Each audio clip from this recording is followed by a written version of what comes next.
Kumarkhali press ক্লাবে সাংবাদিকদের সাথে বৈষম্য বিরোধী ছাত্র আন্দোলনের নেতৃবৃন্দের মতবিনিময় সভা অনুষ্ঠিত হয়েছে। কুষ্টিয়ায় কুমারখালী প্রেস ক্লাবের সাথে বৈষম্য বিরোধী ছাত্র আন্দোলনের নেতৃবৃন্দের মতবিনিময় সভা অনুষ্ঠিত হয়েছে। শনিবার দুপুরে কুমারখালী প্রেস ক্লাবের সভাপতি KMR শাহিনের সভাপতিত্বে এই মতবিনিময় সভা অনুষ্ঠিত হয়।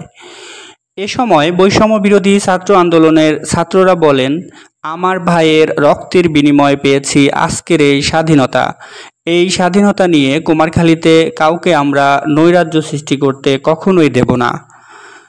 আমরা সারা বাংলাদেশের ছাত্ররা রাজপথে আছি। কুমারখালী মানুষের জন্য আমরা দিনরাত অক্লান্ত পরিশ্রম করে যাচ্ছি, যাতে কেউ কোনো প্রকার অপ্রীতিকর ঘটনা ঘটাতে না পারে এবং কোনো দোকানপাট, বিভিন্ন ব্যবসায়ী প্রতিষ্ঠান দুর্বৃত্ত হামলা করতে না পারে। আমরা সেই লক্ষ্যেই কাজ করে যাচ্ছি। এই সময় আন্দোলনের নেতৃবৃন্দ সাংবাদিকদের তাদের পাশে থাকার জন্য আহ্বান করেন। এ সময় কুমারখালী প্রেস ক্লাবের নেতৃবৃন্দ বৈষম্য বিরোধী ছাত্র আন্দোলনের নেতৃবৃন্দর সাথে একত্রতা ঘোষণা করেন।